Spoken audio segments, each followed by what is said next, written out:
ngi imaginer rek ñoom benn groupe WhatsApp boo xam ne toll na ci 500 000 personnes ah non loolu dina neex trop kon ñu dem déglu Julien Diouf may ko suñu personnel médical ma ñëw nag doo ko tàmbalee wax parce que tey dama fas yéene wax kon ay dañu dem ci Julien Diouf ah mi ngi noonu bii ñu ngi koy may suñu mbokk ñi nga xam ne ñoo di personnel médical bi boobu ba léegi nag ñu nekk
voilà ñëw leen ñu ñaan jàmmi àdduna ñëw leen ñu ñaan jàmmi suñu réew xam nga bu na amoon jàmm joo xam ne dafa sax am na personnel médical bi nekk ci kon ñoom lañu may li nga xam ne moom la ñu fas yéene jamono yi di ubbee ne lépp lu xam ne moo jëm ci live yi ñuy def ak yéen waaye nag sama gaay dafa am loo xam ne foog ñu xam ko timit moo di ne ni ngi ci tey le 15 mai la ñu nekk 2020 mais le 15 mai 2018 dafa am lu xewoon fii ci réew mi mu nekk naqar ak tiis lool mu nekk naqar ak tiis lool naqar ak tiis lool lañu amoon pour ngeen fàttaliku ko nañu déglu kilifa réew mi président Macky Sall lan la waxoon tamit moom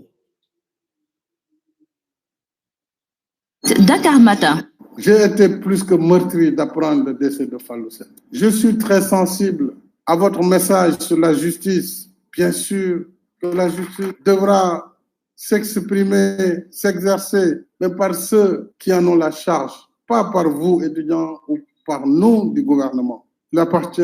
aux magistrats et aux seuls magistrats d'appliquer la justice au nom du peuple et dans des conditions que la loi définit également très clairement. J'ai été plus que meurtri d'apprendre le décès de Fallou Sène. Je suis très sensible à votre message sur la justice. Bien sûr que la justice devra s'exprimer, s'exercer, mais par ceux qui en ont la charge, pas par vous, étudiants, ou par nous du gouvernement. Il appartient aux magistrats et aux seuls magistrats d'appliquer la justice au nom du peuple et dans des conditions que la loi définit également très clairement. D'accord. Moy boom gi nu boomoon ki nga xam ne moo doon étudiant di Fallou Sène ñu boom ko rey ko ci université Gaston Berger ci étudiant yu doon manifester ñaari at ngeen nii ngeen déggoon kàddu président Macky Sall boobu ba léegi te identifié nañ ki ko boomoon identifié nañ ki ko boomoon parce que ki ko boomoon da ko jàkkaarloo moom tiire ko bal Fallou Sène ñàkk bakkanam nekkoon wéeruwaayu njabootam yaakaaru njabootam ñaari atu yàlla ngi nii ñuy bay bayal waxuñ ci dara ñaari atu yàlla ngi nii te ñëpp d'accord nañ fii Sénégal ne suñu police suñu gendarmerie suñuy enquêteur xarañ goo xam ne lu ñu bëgg enquête ba jàpp ko rek jàpp ko te bii matuloon sax enquête xam nga lu tax xam nañ ko boom te waxoon na moom lu tax mu te ne il était menacé boobu ba léegi da ngay bay tey ña ngay wax na procureur ne na dina entendre juróom-ñetti nit ak yooyu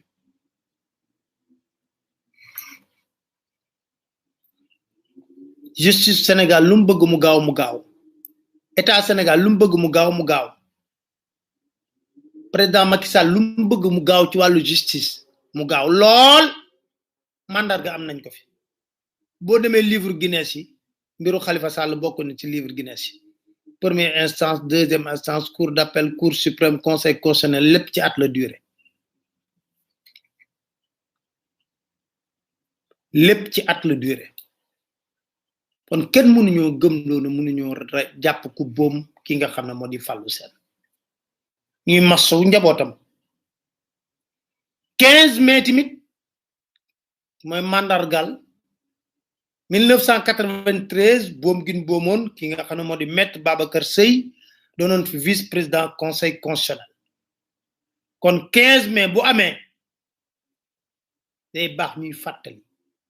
ne yëpp xew na suñu réew bu ñuy woowee suñu bopp état ak république dañ koy doxee di ko waxee tey léegi laa dem seetaan Macron mu dem ci hôpitaux yi di dajeek personnel médical yi nga gis benn ay kii médecin ay infirmière taxaw di ko wax lu mel ni xamee muy déglu na ko monsieur le président di ko wax ma ne ay ku ko fi defoon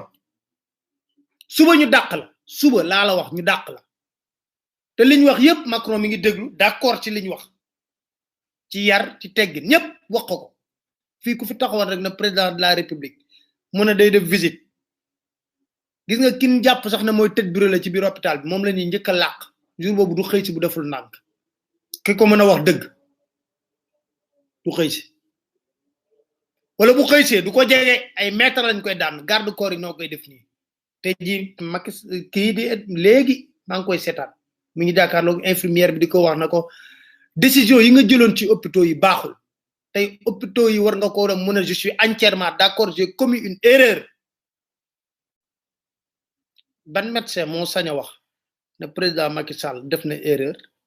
ci décision yu mu jël kenn au contraire dinañ ci dikk loolu dama ko doon ubbee tey ji parce que lu jara ubbee la beneen mbir mi nag mooy lu toj réew mi démb lu toj réew mi démb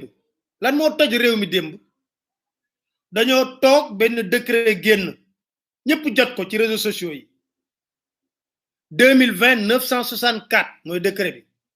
ñu ne président Macky Sall jël na décret boo xam ne day instituer lii di honoraria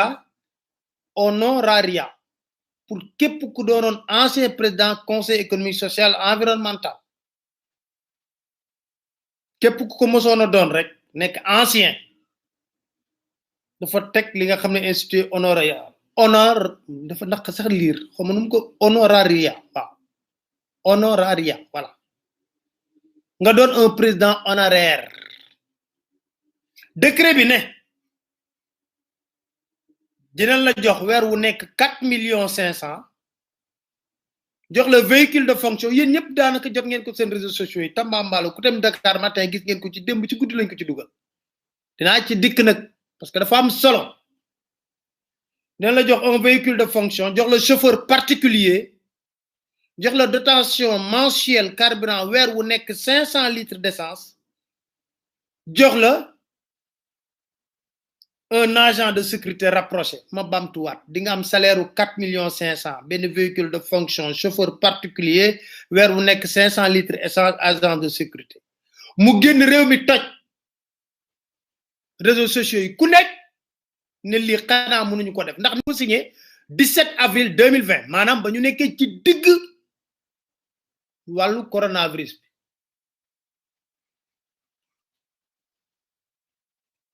ñu toog ci tuuti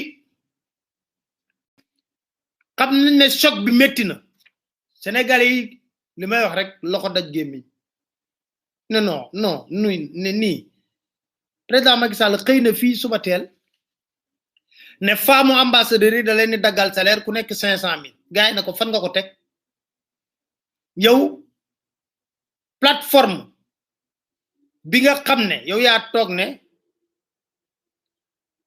bii am ci diggante syndicat enseignant yi ak yooyu nga ne mën ngeen ko def nga ne mën na ko def yéen a ko wax de yow yaa ko wax boobu ba léegi ñeenti at yàllaa ngi nii syndicat enseignant yi nga xam ne ñi ngi bëgg ñu dem jàngi classe d'examen le 2 juin di daw seen ginnaaw pour le respect des protocoles signés soo xoolee amuñu plateforme revendicative bu bees de respect des protocoles yow nga xëy dagg nga ne jabaru ambassadeur dinaa ko daggal salaire de 500,000 francs par mois léegi may laajte jabaru ambassadeur lan lay liggéey ba ñu war a jël ci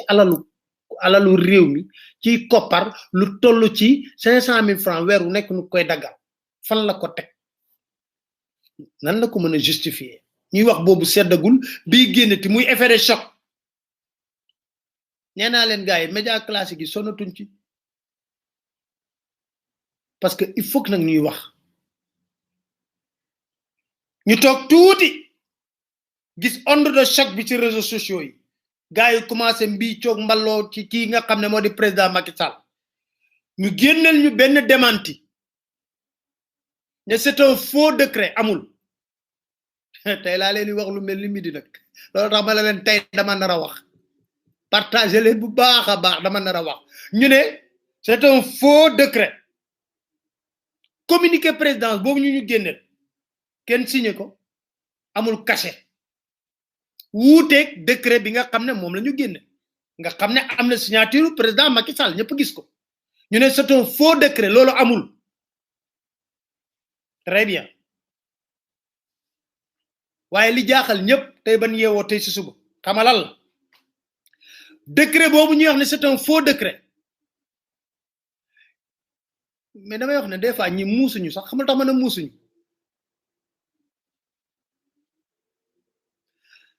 décret bu ñu wax c'est un faux décret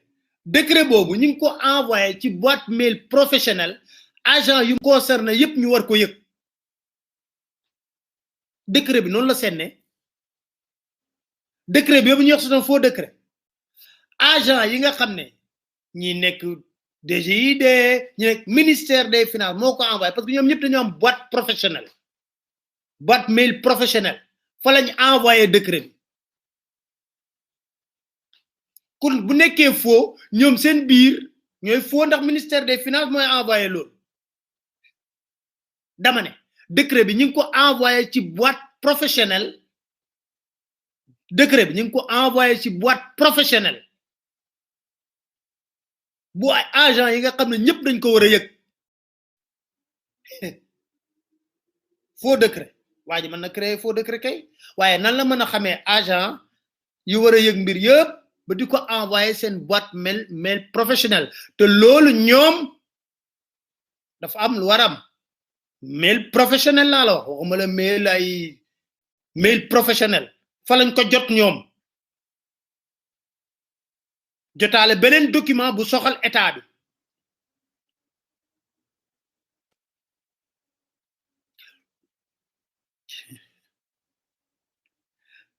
beneen mbir xewati xam nga ñun nee naa leen koo jàppee dof rek mi ngi wut garab yu mu leen faje te seen garab jafe torop wut nañ doom sirop pikiir reen xob fas lu ne wut nañ ko ngeen jàppee ñooy dof rek fekk ñun ñu ngi wut garab yu leen faje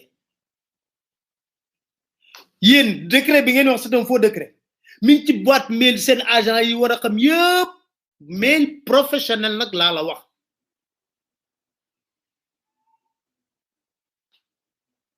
seen mail professionnel yi nag laa la wax parce que tey ñun ba xëyee ba loolu ci loolu lañu nekkoon muy benn ñaareel bi ay ci leen nañ leen ci dem décret bi ñu génne ñu ne c'est un faux décret mais mbir mi yomb naa régler parce que décret bi dañ ne 2020 964 ñu ne c'est un faux décret ok c'est un faux décret admettons waaye am na décret 2020 965 du 17 avril 2020 am na décret boo xam ne ñoom c'est un vrai décret tapé leen ko ci net bi rek ngeen xool décret li may wax nii man maa bëgg rek ñuy xool tapé leen ci net bi ngeen bind décret numéro 2020 965 du 17 avril 2020 décret boobu moom moo créé les règles d'organisation de fonctionnement du comité de suivi force Covid-19 maanaam comité de suivi force Covid-19 décret boobu moom moo ko créé décret 2020 965 tapé leen ku jege ku mën a tapé léegi nga tapé bindal création comité du suivi force Covid 2019 da nga gis décret numéro 2020 965 du 17 avril 2020 xam nga ban décret ci topp décret 2020 966 moo nommé général François Ndiaye président du comité d'accord nañ ne décret 965 am na moom moo créé comité décret 966 am na moom moo fal général François Ndiaye comme président du comité léegi kay yomb na génne leen nu décret 964 lan la wax voilà génne leen bu 965 amee ça veut dire que xam nga dañ koy day continuer bu 965 amee xam nga 966 moo ci topp 965 mi ngi nekk 965 moom moo créé les règles de fonctionnement comité de suivi force Covid-19 966 moom moo fal François Ndiaye pour général François Ndiaye président comité bi waaw léegi kay comme c'est un faux décret man de buñ ma génnalee décret 964 ngi nii lii la wax ma gëm na du ma gëm ne la c'est un faux décret léegi nañ ma génneel décret 964 lan la wax parce que balaa 965 di am ak 966 di am 964 am na 965 topp ci 966 topp ci 965 xam nañ ko moo créé comité bi wax règle de fonctionnement bi 966 moo fal général François Ndiaye 964 lan la wax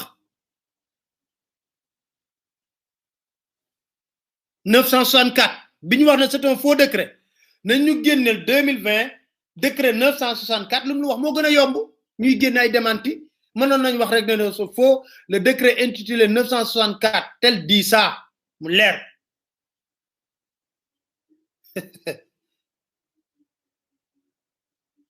foog ñuy naan seen garab dama ne loolu dafa nekkoon pañ yoo xam ne foo moo évacuer ko rapidement décret 965 am na moo samp comité de suivi force Covid-19 décret 966 am na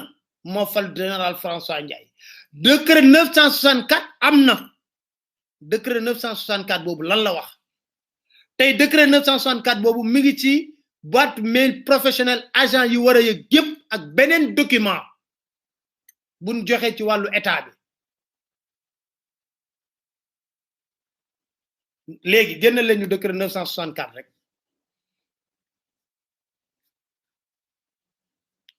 nañ ñu ko génnal rek coow leen jeex jërtoon communiquer jërtoon def dara mënoon ñëw rek ne leen bon voilà ce que dit le décret 964 ñu pare ci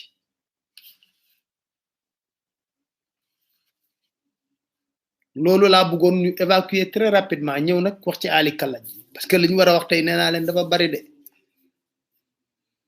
situation sanitaire bi maanaam feebar bi fu mu toll ci réew mi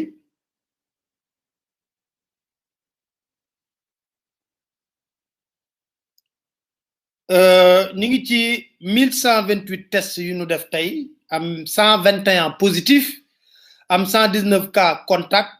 2 cas de transmission communautaire 48 hospitalisés yu guéri 6 cas grave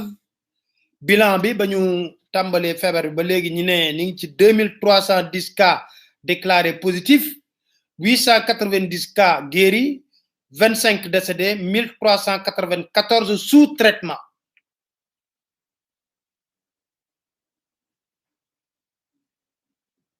mille trois cent quatre-vingt-quatorze la ñuy faj jamono yi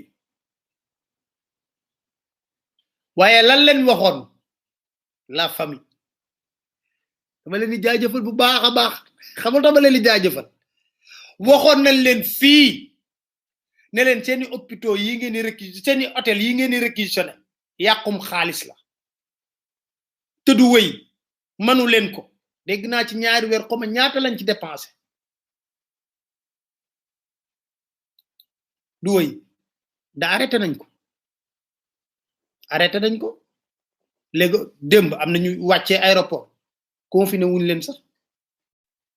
am na ñu wàccee aéroport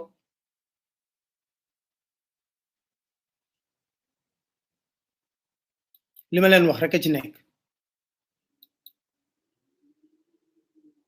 am na ñu wàccee aéroport confiné wuñ leen waxoon nañ leen hôtel yi bàyyi leen ko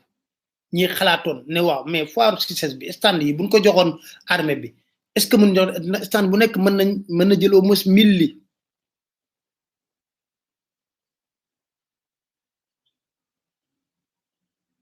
ñu wax loolu yëpp ñu bañ ko tey ji d'accord nañ ci confiné tuñ kenn nit que dañ ko yëgal sax message yu bari jot naa ko ñu ne yëgal lañ ne diw am na mbir mi kon gisuñu ko ba tey na leen wax na leen ne leen li ngeen di def baaxul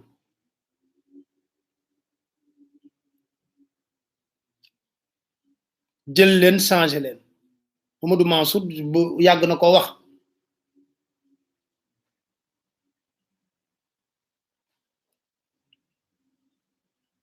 kon waxoon nañ ne dañ ko jël beneen bi tamit mooy mesure yi nga xam ne président de la république da ko jël tey daanaka gis ngeen kenn mënatul lay di wax ne xalif yi ñoo ko teg pression pour mu ubbiwaat jàkk parce que ñoom ñëpp ñu ci ëpp bam jour bu mu waxee corona business bi moo mëdd coronavirus bi fi mu nekk nii ba yéen jël hôtel yi waxoon nañ leen bàyyi leen hôtel yi ngeen di réquisitionné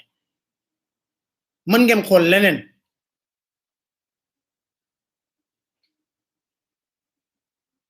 nañ wax leneen xool yeneen solution ñu ne rek dañuy réquisitionné hôtel soit c'était pour enrichir des amis soit pour jox nit ñi xaalis te pourtant am na loo xam ne ñu ne boole nañ ko ci milliards yi 1000 milliards yi jagleel nañ ko hôtel yi te ji arrêté nañ ko mënuñu ko attanuñu ko ñu ne leen nañ leen jël stand CICES yi Xi Jinping sa doomu ndey la ndax marché yu bari mi ngi koy jël fii ngeen jël stand yi defar ko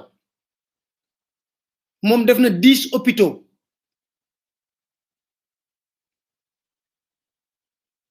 moom defar na 10 hôpitaux dindi na ko léegi te nee nañ am na cargo buy jóge Chine buy ñëw président Macky Sall sax moo ko wax buy ñëw ñu ne mukk réquisitionné te bàyyi ngeen ko léegi jël nañ décision arrêté ko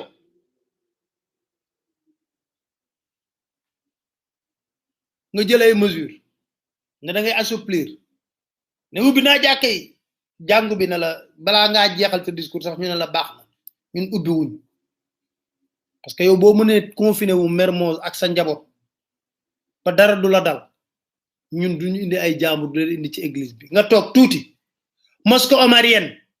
bi nga xam ne nii ngeen lëkkaloo nii mosquée omarienne génne tamit nañ ñoom ubbi wuñ duñ jël benn risque waati waawoon ñeneen ak ñeneen ak ñeneen jóg na la ubbi wuñ mu mel ni dañ la mbas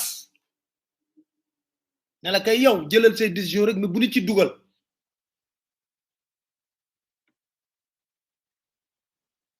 mu mel ni tey jii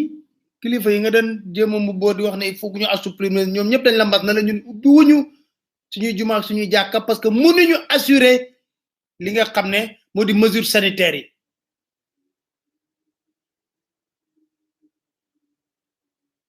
mënuñu ko assurer comme mënuñu ko assurer nag duñ jël benn risque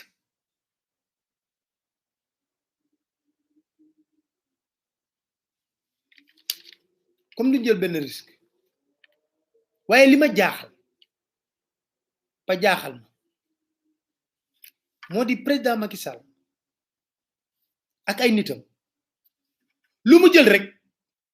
ñooñu duñu def lu dul répété xalif yépp wax ñu bari Massalikul Jinaan mën nañ fa jullee parce que dañuy respecté gis ngeen tey ñu ko respecté image yi dafa rafet ñu respecté ko parce que dafa rëy mën nañ fa jullee noonu mais est-ce que jàkka yeeg jumaa yëpp noonu lañ toll corona business bi moo toj réew mi du coronavirus moo leen yitteel léegi corona business bi na tulleeg màlle mais sénégalais dañ leen jox na leen bon débrouillez-vous moi en tout cas je suis confiné man je m'occupe de ma famille et de ma belle famille je suis confiné à Mermoz débrouillez-vous même maladie sax déwuma leen seeti sama yoon newu ci que les personnels médicaux se débrouillent ak maladie looloo fi xew IBK Mali gis nañ ko mën seeti malade ñëpp dem seeti hôpital maladie ndax njabootam lañ ma tey di mooy seen président de la république de kon ba loolu amee nga jox sénégalais ñun tamit ñu conscient responsable toog ni jàkk ak juma yàlla foo julli mënees na ko nangu forcé wul nañ ki jàkk ak juma pour julli ji fa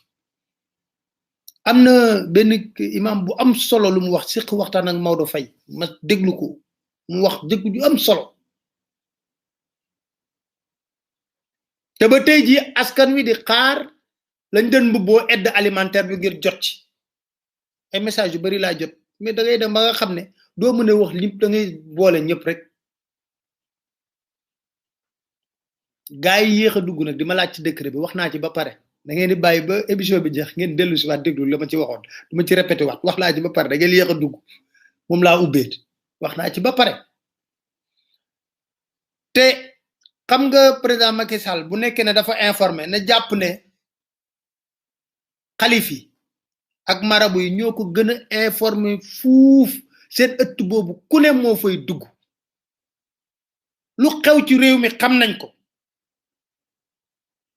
comme askan bi dañoo jaaxle nag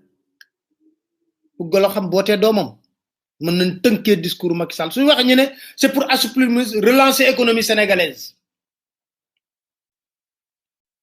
relancer économie sénégalaise loolu la ñuy wax lay bi waaye dañ ci digg mais dafa am lu am solo loo xam ne bëggoon naa ñu ñëw ci moo di Sénégal dañoo bëgg tamit kilifa diine yi yëkkati seen kàddu bu réew mi tolloo ci fenn moo tax su ma gisee ku mel ni Serigne Mbaye Sy Dabakh dañ koy dàkkantelee Njool Fuuta ak Alioune Badara Sy wax yenn kàddu yi dafay neex a dégg ci xel kon xam nga nu ñuy def ma dégtal leen ko ñu continuer parce que dafa ma dégtal leen kàddu yooyu mu continuer mooy li may wax ci corona business beeg ku business ba pare dem ñu làq-laak yooyu ay ci ñu déglu sëñ bi. Dakar Matin. ñi sàcc sëriñ bi taxaw di leen defal intervention ñun fu ñu jëm kon nga la noonu kon nga la noonu xaj sidi comme que sëriñ bi moom moo fi nekkal yàlla te say fati sayyidina yonent bi nee na walaw anna Fatimata bintu Muhammadin saraqat laqata'at sayyidina Muhammad yada léegi sëriñ bi am koo xam ne kii taalibeem na sàcc na alalu jàmbur mu taxaw di ko defal intervention pour ñu bàyyi ko kon fi ñu jëm bu ñu tëjee nit mu tooñ sëriñ bi defi intervention sama taalibe kenn du ko tëj kon la mu sàcc yow la ko jox mucc mënut a mucc te bu kanam xoolal rek Seydina Al-Qudra li mu ci wax attekat yi ñaata lañ ñett yi ñu jënd mu atte lu dul dëgg fu mu jëm sëriñ bi lan lañ ko def dañ ko jënd wala dañ ko la mu bàyyi loolu nit ki kii dafa def lu dul yoon mu bàyyi ko mu dem mais Sénégal du dox ngeen baal ma xam sàcc bu mag mooy fat sàcc bu ndaw sàcc bu mag mooy fat sàcc bu ndaw waaw mooy kon sëriñ si ñooy sàcc yu mag yi non neex na wax mooy li am sëriñ boo xamante ni bi sa cër ci yàlla wala dogal la cër ci yàlla mi ngi aju ci enveloppe bi nga koy jox ana ngor ak diine te soo waxalee yàlla ñu ni dafa tàng nga dem ba aada bëgg la tënk ana yàlla kon te li nga doon wax ni ñuy sàcce dafa ëpp te ñi waroon sëriñ si tey ci waxin dañoo waroon nekk antivirus lañ waroon nekk mais ñoom ñoo mujj soppaliku di ay virus way mooy li am ku ci nekk ni nga gëmee sa sëriñ soo ko gëmee woon yàlla kon mbir mu du agsi fii te ñàkk fayda mënul weesu nga jàpp sa bopp jaam ba noppi di ko jiiñ keneen jaam bi dafa war a goreel boppam ci boppam soo goreelee sa bopp ci sa bopp amatul keneen ku la mën a takk njaam leen ko ngeen dégluwaat ko wax dëggu la moo tax ñuy sàkku ci sëriñ ci nañuy yëkkati seen kàddu kilifa boo ci wéet ak mu ne pourtant dañuy waxtaan biir néeg waxtaanu biir néeg mais nag damay ne maam Abdou Aziz Sy Dabakh ci zawiya ba la doon woote wax tey ji kan moo mën a miim ne réew mi sonn nañu lott nañu coronavirus dalaat seen kaw ñu gënaat sonn kan moo ko mën a miim président Macky Sall moom nee na te li ma gën a jaaxal gën ma métti xam nga mooy lan mooy dafa mel ni président Macky Sall ay suiveur la am ñoo am ne duñu xalaat duñu def ay automate lañ tey jii président Macky Sall dégg ngeen discours mu wax assouplissement amul kenn koo xam ne dina wax lu mooy loolu suba bu génnoon beneen discours ne je reviens sur cette décision ñëpp na oui monsieur le président je suis d'accord lépp lu président Macky Sall def baax na ñoom amuñu xalaat quoi duñu xalaat duñu def dara gisoo ba mu génnee wax wup buñ doon yëpp même longueur d'onde ratatatat même décision ñëpp on dit la même chose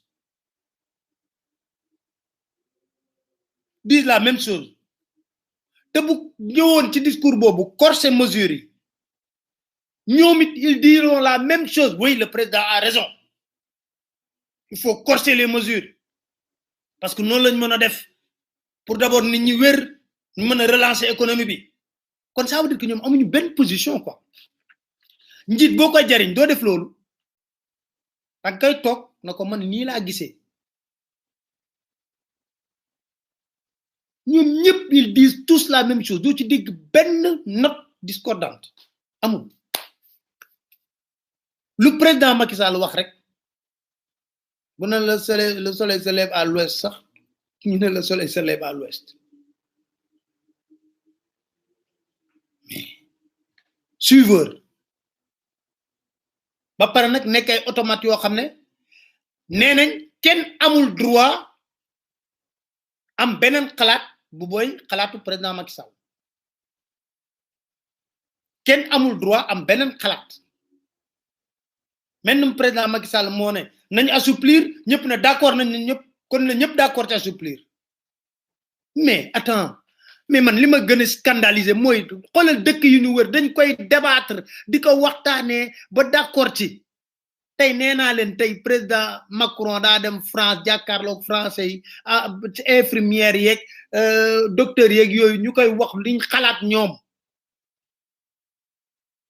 mu leen di déglu di leen may nopp de leen vous avez raison tournez sax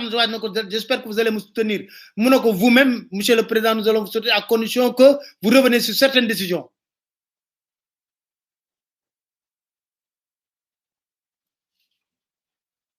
kon ñom luy seen liggéey kon jarul ñuy wax quoi nañ buñu tankal déglu nañ président Macky Sall ba paré après appliquer nañ décision yi c'est bon hein? buñu tankal di ñu wax né way ils essaient ku nekk genn ratatatatat bëgg na da ngay ñew jéema président Macky Sall wax na ba paré bu waxé ba paré jeexna abana gassi xam nga néna leen fi amul assemblée amul justice amul dara mom rek fa nek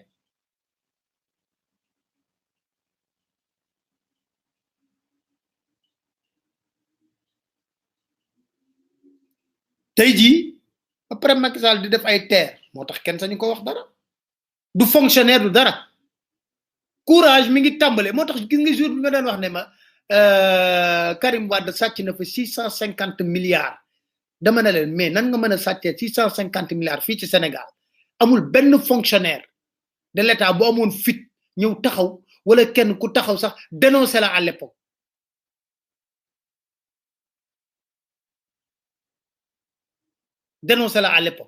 man na leen man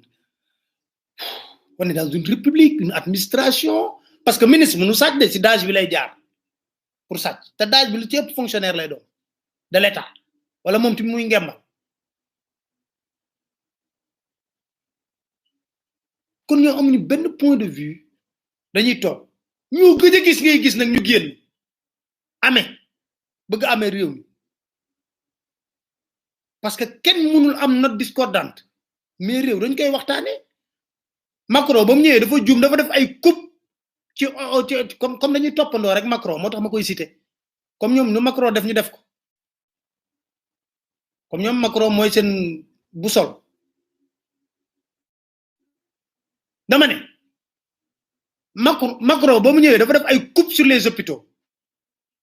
tey su ma déggee ñoom seen biir wax ñu wax ne oui on va projeter dans le plan de relance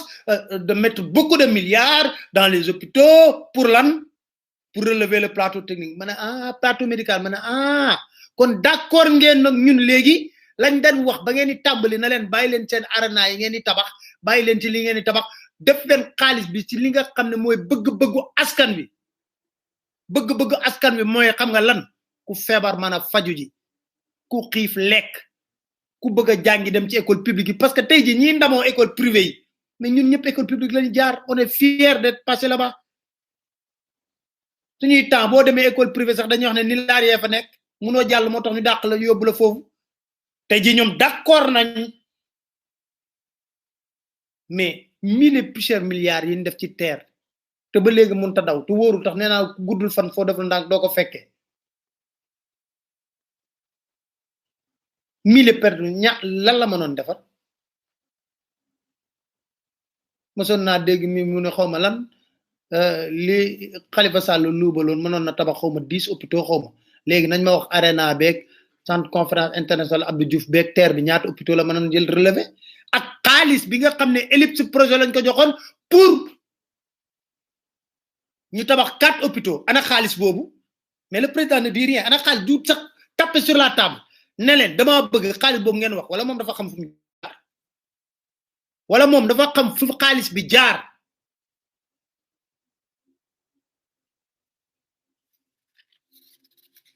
débat bi kenn du ko politiser ah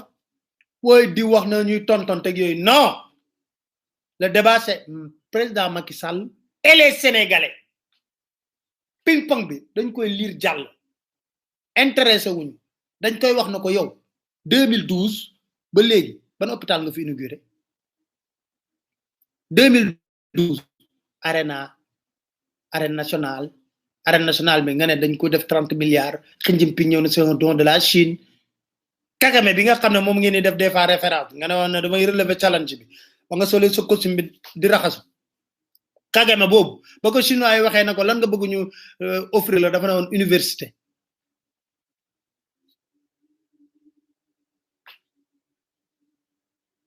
dafa ne université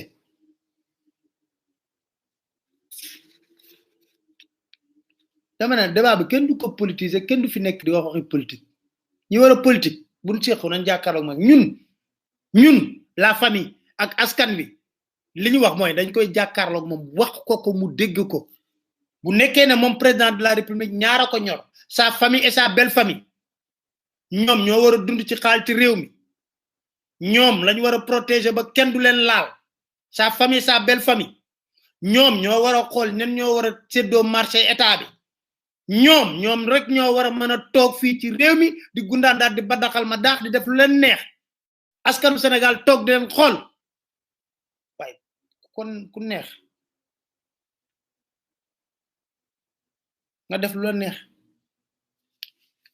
fii politique du fi am on parle des intérêts du Sénégal point barre et on avance kenn du fi politique te nag genn wàll gi wax politique yëpp xalaatuñu Macky Sall c'est l'après Macky la ñuy wax ah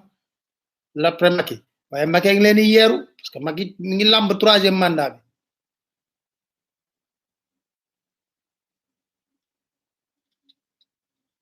Macky jël na ay mesures après ñu évaluer bu nekkee baax na ñu xam mais li ñu leer ba leer na tey jii ci li nga xam ne moo di taxawaayu président Macky Sall moom ñetti mbir moom leer nañu soo leen xoolee kàddoom lu ci bëri dugg tudd xam nga mooy lan ñetti mbir moom intéressé wu ko muy démocratie kan moo ma mën a wax benn lettre de noblesse bu mu bind ci démocratie ba mu faloo ba léegi Abdou Diouf mën nga ko limal lu bari Ablaye Wade mën nga ko limal droit à la marche moo ko dugal ci constitution bi le 23 juin moo permettre